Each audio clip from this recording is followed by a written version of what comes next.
என்னை பொறுத்த வரைக்கும் நீங்கள் வந்து இஎம்ஐயில் ஒரு பொருள் எடுக்கிறீங்க அப்படின்னா கட்டி முடிக்கும்போது கார்டு கஸ்டமராக இருந்து கார்டு பர்ஃபெக்டாக இருந்து சிபில் எந்த ட்ராப்பும் இல்லாமல் இருந்துச்சுன்னா 800 700 அதிகமாக வரணும். அவ்வளோதான். ஒரு ஃபோனாக இருந்தால் 400 மேலே அதிகமாக வரவே கூடாது. அப்படி அதிகமாக வந்துச்சுன்னா அவனுக்கு ஸ்கேம் பண்ணுறாங்க, உங்கள் பணத்தை நீங்கள் தெரிஞ்ச குப்பை தொட்டியில் போடுறீங்கன்னு தான் அர்த்தம். ஸோ கவனமாக இருங்க, தயவு செஞ்சு எங்கேயும் போய் ஏமாறாதீங்க. அப்ளைன்ஸை பொறுத்த வரைக்கும் ரெடி காசு எடுத்திங்கன்னா உங்களுக்கு பெனிஃபிட்டு. இஎம்ஐயில் போய் மாட்டிக்காதீங்க. என்ன கேட்டிங்கன்னா இஎம்ஐயில் எடுக்கிறது பெஸ்ட்டு தான். ஏன்னா எல்லாத்துலேயும் நீங்கள் கார்டு போட்டு வச்சுக்கிறது நல்லதான். Bajaj, HDB, IDFC, TVS. First பஜாஜில் கார்டு போட்டு வச்சுக்கோங்க. அப்ளைன்ஸ் ஒரு டிபார்ட்மெண்ட், ஃபோன் ஒரு டிபார்ட்மெண்ட். ரெண்டுலேயும் புதுசாக தான் போகிற மாதிரி வரும்.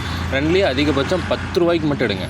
10 ரூபாய்க்கு எடுத்து ஒரு டைம் கார்டு போட்டு வச்சுக்கிட்டிங்கன்னா அது ஃப்யூச்சரில் உங்களுக்கு ஹெல்ப்பாக இருக்கும். அதுக்குன்னு எல்லாத்தையும் போய் இஎம்ஐலே எடுக்காதீங்க. எதுக்கு கார்டு போட சொல்கிறேன்னா, அதுலேருந்து உங்களுக்கு பர்சனல் லோன் வரும். 55 வயசுக்கு மேலே போயிட்டிங்கன்னா கார்டு எங்கேயுமே போட மாட்டாங்க, ஏஜ் லிமிட் ஆயிரும்.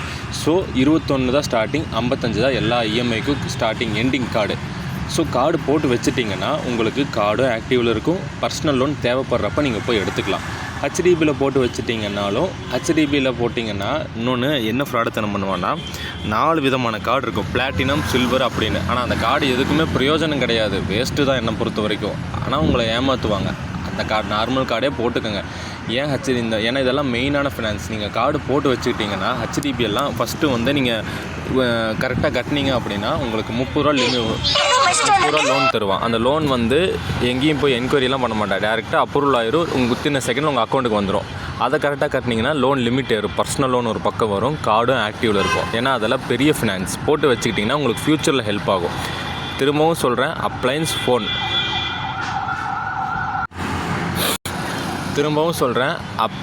ஃபோன் பஜாஜ்லேயும் சொல்லிட்டேன், ஹெச்டிபிலையும் சொல்லிட்டேன். ஆனால் எடுத்துட்டிங்க அப்படின்னா கரெக்டாக கட்டிடுங்க. ஏன் 10 ரூபாய்க்கு மட்டும் எடுக்க சொல்கிறேன்னா, கார்டு ஆக்டிவாக வச்சுக்கிறது உங்களுக்கு நல்லது. சப்போஸ் ஃப்யூச்சரில் நீங்கள் போய் யாரையும் டிபெண்ட் பண்ணி இருக்கணும்னு அவசியம் வராது. ஹெச்டிபிலே எடுத்துக்கிட்டிங்கனாலும் அந்த பர்சனல் லோன் வரும், கட்டி முடிச்சிங்கன்னா லிமிட் ஏறும், கார்டு ஆக்டிவில் இருக்கும். அதுக்கப்புறம் இஎம்ஐயில் தயவு செஞ்சு எடுக்காதீங்க. ஐடிஎஃப்சியில் போடுறதுக்கு முன்னாடி லோ சிபிலாக இருந்தால் அக்செப்ட் ஆகும். ஆனால் ஒரு டைம் தள்ளி கட்டிட்டிங்கன்னா அவன் 1ஆம் நம்பர் திருட. எப்படின்னா பவுன்ஸ் சார்ஜ் மட்டும் 2000 ரூபா. பஜாஜ் ஹெச்டிபியாக இருந்தால் 400 முடிஞ்சிடும். அவங்க ஃபினான்ஸ் சைடு, பேங்க் சைடு ஒரு சார்ஜ் வரும், அது எல்லாத்துலேயும் காமன் தான். ஆனால் ஐடிஎஃப்சியில் பவுன்ஸ் சார்ஜ் அவனுக்கு மட்டுமே 2000 நீங்கள் கொடுக்கணும். கார்டு சார்ஜ் ஏற்றிட்டான். எனக்கு தெரிஞ்ச ஐடிஎஃப்சி வேண்டாம், அதை விட்டுருங்க. அது வந்து ஸ்கேம், அவனுக்கு வந்து ஒரு ஸ்கேம் மாதிரி. டிவிஎஸ் எடுத்துக்கோங்க, அது பெஸ்ட்டு தான் எனக்கு தெரிஞ்சு. டிவிஎஸ் எடுத்து வச்சுக்கோங்க. டிவிஎஸும் அதே மாதிரி தான். 10 ரூபாய்க்கு மேலே தயவு செஞ்சு கார்டு ஆக்டிவ் தான். நீங்கள் கார்டு ஆக்டிவ் பண்ணி வச்சுக்க தான் போகிறீங்க. அதுலேயே ஃபுல்லாக முழுக சொல்லலை, நான் உங்களை தெளிவாக தான் சொல்கிறேன். ஏன்னா எல்லாத்துலேயும் நீங்கள் கார்டு போட்டு வச்சுக்கிட்டிங்கன்னா ஃப்யூச்சரில் உங்களுக்கு ஹெல்ப்பாக இருக்கும். எடுக்கிறது பெருசில் நண்பா, கரெக்டாக கட்டி கார்டை கரெக்டாக வச்சுக்கணும். ஒன்று தள்ளி கட்டிட்டிங்கன்னா சிபில் போயிடும், கார்டு பிளாக் பண்ணிடுவானுங்க. ஏன்னா நாளைக்கு நீங்கள் ஹோம் லோனே எடுத்தாலும் இந்த எல்லாத்துலேயும் கார்டு இருக்குது, கரெக்டாக கட்டியிருக்கீங்க, லோன் கூப்பிட்டு கொடுப்பான் உங்களுக்கு. அதுக்கு தான் சொல்கிறேன், பஜாஜ், ஹெச்டிபி, டிவிஎஸ் மட்டும் போட்டு வச்சுக்கோங்க. ஐடிஎஃப்சி வேண்டாம், அவன் 1ஆம் number scam. Card charger rate ஜாஸ்தி, பவுன்ஸும் ரேட்டு ஜாஸ்தி, உங்கள்கிட்ட பணத்தை பிடுங்கிடுவான். ஸோ ஐடிஎஃப்சி வேண்டாம். என்னை பொறுத்த வரைக்கும் பர்சனல் ஒப்பீனியனாக ஐடிஎஃப்சி வேண்டாம். இதுதான் நண்பா. இஎம்ஐயில் போய் நீங்கள் மாற்றுறக்கான காரணம், நீங்கள் 2வது டைம் போய் எடுத்தாலும் லொட்ட காரணம் சொல்லி அப்ளைன்ஸில் போய் எடுத்திங்கன்னா பிடுங்கிடுவானுங்க. அதனால தான் நம்ம ரெடி காசில் எடுங்க. அப்ளைன்ஸை பொறுத்த வரைக்கும் மட்டும் ரெடி காசில் எடுங்க. அப்போ தான் நம்ம ஆன்லைன் ரேட்லேருந்து எல்லா ப்ராடக்ட்டும் ஆன்லைன் ரேட்டு தான் வரணும். அதுக்கு மேலே அதிகமாக சொன்னோன்னா அந்த கடையே ஃப்ராடு. யோசிக்கவே வேண்டாம், நீங்கள் வெளியே வேறு கடைக்கு வந்துடுங்க.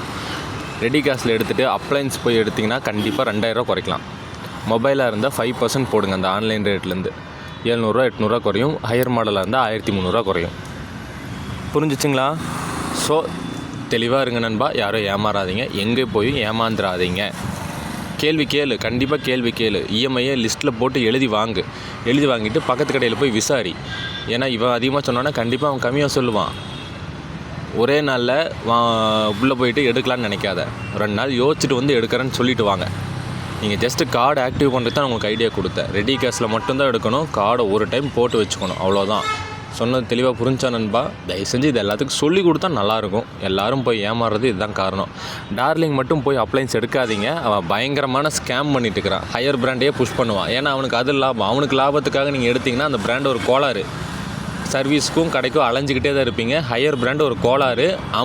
இப்போ ஒரு டிவி அந்த பட்டன் அந்த அந்த ஒரு பட்டனை ப்ரெஸ் பண்ணிங்கன்னா அது 2 நிமிஷம் கழிச்சு தான் ஆக்டிவ் ஆகும். லேக் ஆகும், பர்ஃபார்மன்ஸ் லேக் ஆகும். கண்டிப்பாக பிராண்டு ஒர்த் இல்லை, வேஸ்ட் ஆஃப் மணி.